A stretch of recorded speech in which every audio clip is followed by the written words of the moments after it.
Thanks कशाबद्दल? काही नाही, असंच. बरं चल, जाते मी. बाय. प्रीती गेल्यानंतर मी तेच मेसेजेस पुन्हा पुन्हा वाचत होतो. फेसबुक म्हणा, व्हॉट्सअप म्हणा किंवा इन जनरल हा सोशल मीडिया प्रकारच खूप स्ट्रेंज आहे. किती क्षणार्धात तो लोकांना एकमेकांच्या जवळ आणून ठेवतो ह्याचं प्रत्युत्तर मला वेळोवेळी येत होतं. प्रीती आता माझ्यापासून फक्त एका मेसेजच्या अंतरावर होती. कधी ऑफिसच्या बोरिंग मीटिंगच्या मध्येच घडलेला एखादा मजेशीर किस्सा मी लगेच तिला टेक्स्ट करायचो, तर कधी ती सिटी लायब्ररीमध्ये भेटलेल्या चित्रविचित्र व्यक्तींबद्दल मला मेसेज करायची. कधी अगदीच एखादा मिनिट आम्ही बोलायचो, तर कधी 10-15 मिनिटंसुद्धा. मुद्दा हा नव्हता की किती वेळ किंवा कशाबद्दल बोलत होतो. मुद्दा हा होता की आम्ही दररोज एकमेकांशी बोलत होतो. आणि गंमत म्हणजे आमच्या बोलण्यात कधीही नेहाचा साधा उल्लेखही झाला नाही. आठवड्याभरात आम्ही, किंवा निदान मी तरी नेहाला जवळजवळ विसरूनच गेलो होतो. तुला माहितीये तरुण, एके दिवशी प्रीतीचा मेसेज होता. आपण हार्डली 4 किंवा 5 वेळा भेटलो असू. कधी समोरासमोर आलो तर आपण धड बोलू पण शकणार नाही. आय मीन निदान मी तरी. पण इथे आपण काय वेड्यासारख्या गप्पा मारतो ना. तिचं म्हणणं खरंच होतं. इथे बोलायला कसलंच कशाबद्दलच बंधन नव्हतं.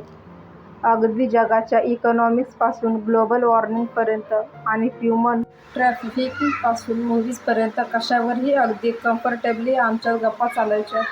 तिच्याशी बोलताना जणू मला जगाचा विसरच पडलेला असायचा.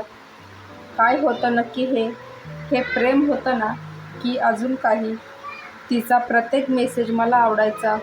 भले मग तो एक साधा स्माइली असो किंवा मग तत्त्वज्ञानाने भरलेला एखादा भयंकर विचार. तिचा कुठलाही रिप्लाय निदान 2दा वाचल्याशिवाय मला चैनच पडत नव्हती. तरुणच्या गाडीवरून गाडी शब्दावर भर देत प्रीती म्हणाली, "ओह वाव, फार ब्रेक नाही ना मारलेत याने येताना?"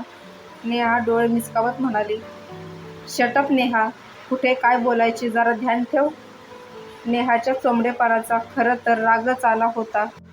पण मी पुढे काही बोलणार एवढ्यात तिचा नवरा आम्हाला भेटायला आला. नेहाने त्याची आमच्याशी ओळख करून दिली. "हे प्रीती, आपल्या लग्नात तू भेटला होतास तिला." "आणि हा तरुण?" "तरुण? प्रीतीचा बॉयफ्रेंड." नेहाने फारसा विचार न करता सांगून दिले. "ओह तरुण, तू नव्हतास ना आमच्या लग्नाला?" मी बेंगलोरला ऑफिसच्या कामासाठी गेलो होतो, त्यामुळे नाही जमले." नेहाच्या त्या अनपेक्षित इंट्रोने मी आणि प्रीती फुल शॉक झालो होतो. "तरुण, हा शमशेर सिंग माझा नवरा." आम्ही दोघांनी हस्तांदोलन केले. नेहाचे ऐकूनच लोकांना पेट नेम ठेवायच्या सवयीनुसार ह्या शमशेर सिंगचा लवकरच शेरू बनणार ह्यात तीळमात्र शंका नव्हती. "Please be comfortable, Neha, you look after them." असं म्हणून शेरू बाकीचे गेस्ट अटेंड करायला गेला. "काय हे नेहा, काही काय फेकतेस? तरुण बॉयफ्रेंड आहे का माझा?" प्रीती म्हणाली. "अगं त्यात काय झालं? मला जे सुचले ते सांगितले. चिल." तो विषय तिथेच संपला. पण नेहाच्या त्या इंट्रोने क्षणभरासाठी का होईना मी सुखावलो होतो.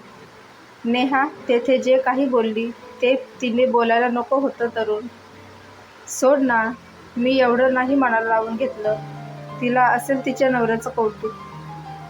नाही ते नाही, तिने जशी आपली इंट्रो करून दिली. "हो ते, डोंट टेक इट सिरियसली." ती मोकळ्या मनाने बोलून गेली. "असेल तरुण, ती मोकळ्या मनाने बोलली असेल, पण माझं मन ते नाहीये ना मोकळं." "म्हणजे काय बोलते आहेस तू?" "तुला माहिती आहे तरुण, मी काय बोलते आहे? मला दुसरी नेहा व्हायचं नाही तरुण. Let's stop this before it's too late. Bye." Preeti मी काही बोलायची वाट न पाहता निघून गेली.